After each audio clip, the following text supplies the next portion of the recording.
When Wolfenstein: The New Order came out, there was an image floating around the internet that compared this picture of BJ Blazkowicz to this picture of BJ Blazkowicz, usually with the headline, Wolfenstein Then and Now, with sort of a, look how far we've come flair to the whole thing. To which the snarky response is, of course, how far have we really come? Guy shoots science fiction Nazis then, guy shoots science fiction Nazis now. The technology has improved, sure, but I don't think we should tie progress in the field of graphical rendering with progress in the field of games. But I think if we're going to seriously assess how much progress games, and in this case I mean mostly studio-backed commercial releases, not all games, have made since the age of Wolfenstein 3D, we need to look at how we've learned to use and consume games.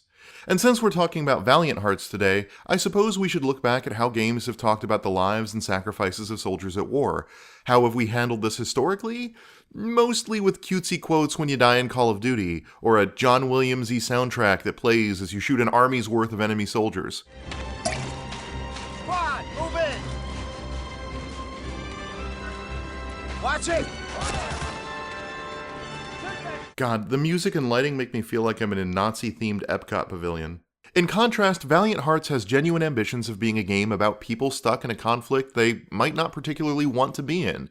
It wants to speak to the experiences of soldiers on the front lines, the psychological toll, the waiting for something to happen, the distance from family and friends, the scarcity of food, the conformity of the uniform, the rigid structure of the military, and ultimately the sacrifices soldiers make. So does Valiant Hearts succeed at doing that? Kind of. The problem at the core of the game is that it suffers from being pulled in what feels like two creative directions at once. On one hand, it wants to be this small, simple, intimate tale of people who loved, fought, won, and lost in World War I. A story not of the conflict and combat, but of the sacrifice and suffering.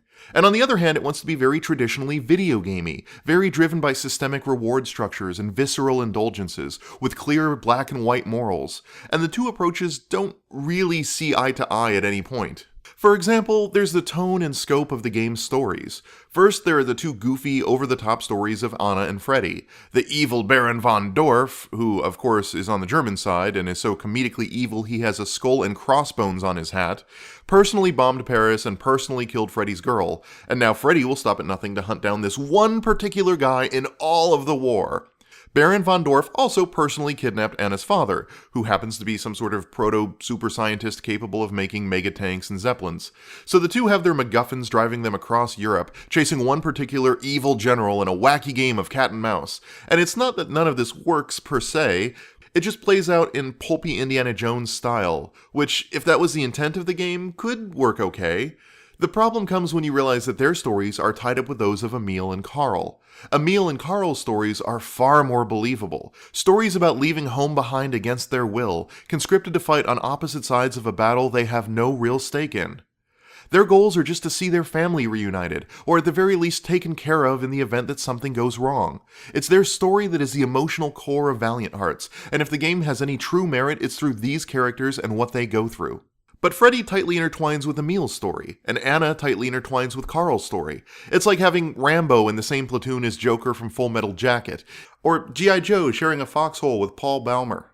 Even if you can buy that they're friends, they're sort of from two different realities that frame the concept of war in very different ways. And that's what playing the game is like too, cutting back and forth between an exaggerated, larger-than-life approach that focuses on fun, and a serious, grounded style that focuses on being resonant and somber. It's not just a tone thing, either. I mean, Kurt Vonnegut's Slaughterhouse-5 combines surreal aliens with the very real horrors of war, in order to transcend the expectations of both the war and sci-fi genres and make something wholly unique. It's not like you can't play contrasting tones or genres against one another to make a statement. But the ideas at play in Valiant Hearts are thematically opposed to one another. On one hand, you have Emil and Carl highlighting that this war is tearing a family apart, and forcing them to fight one another.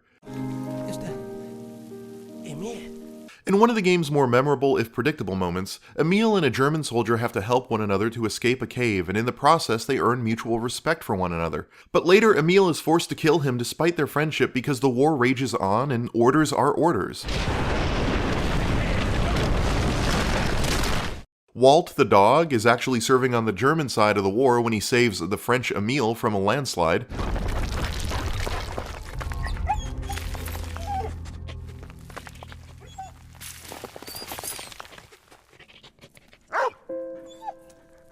Karl, a German citizen living in France and married to a French woman, is conscripted to fight for his home country, Germany, and is held captive in a French POW camp by his adopted countrymen. The whole point of their two stories is to underscore that the lines between the two sides are arbitrary and easily blurred, that the war was Europe cannibalizing itself. No death should be celebrated here because the difference between your men and my men is arbitrary. But the framing of the other stories contradicts that directly. You have Baron von Evil because the game needs a quote-unquote real antagonist. The game stuffs Freddy's wife in a fridge for a quick revenge story with an easy payoff. Meanwhile, Anna's dad is damseled by the Baron, who snickers and cackles and is involved in multiple boss fights. Oh,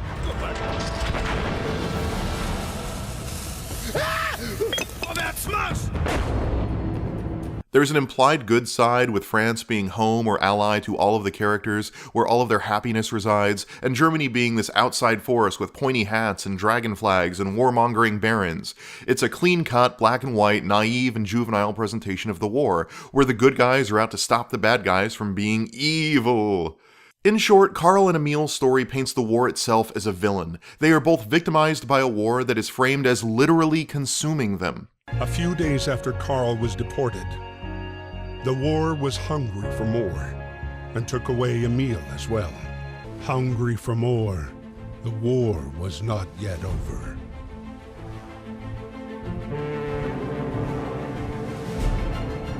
Its appetite was infinite. But I don't know how anti-war Valiant Hearts can be when it has a revenge plot that ends in shooting down planes and a quick-time event-driven boss fight.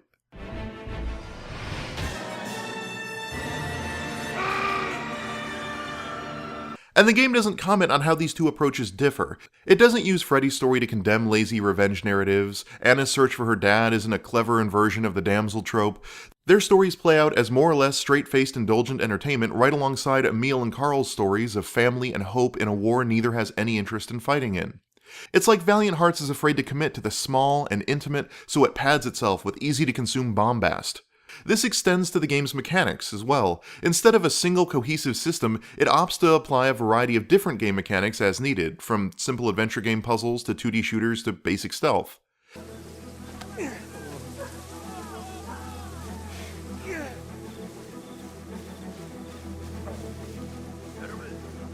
And in this case, I think that works. It lets us experience each character as a unique person with a wholly unique personality, while keeping the focus on narrative instead of systems. Some mechanics are more successful than others, but all tend to be used in ways that feel meaningfully applied in some places, and gameplay for gameplay's sake in others. Take, for example, Anna's excited rush to the front lines.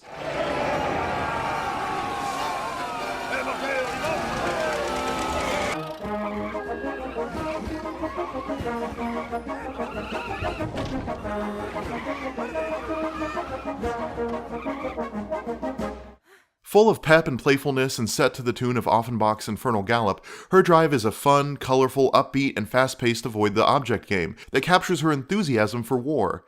And that up-tempo mechanic set and colorful scenery make the abrupt halt at the gray-brown despair and suffering on the front lines mean something. That contrast, both visually and mechanically, conveys her idealism for war being crushed seemingly in an instant. It's actually a beautiful use of both visuals and mechanics to sell a point or character moment.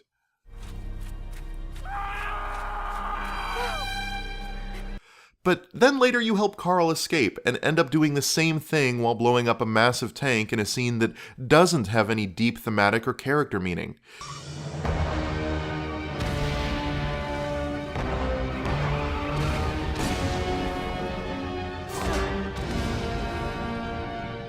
It's just cool to blow up tanks in sync with classical music.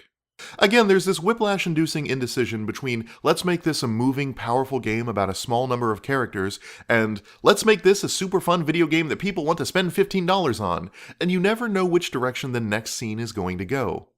But if you can look past the fact that the game doesn't focus on its most interesting or successful elements, you can certainly enjoy them when they appear. The moments that work to sell you on the characters, they totally work. The game demonstrates that it's perfectly capable of being maudlin without ever falling into the mawkish or manipulative, but also without attempting to overreach and deliver a story deeper or more complicated than its lush drawings and simple mechanics can tell.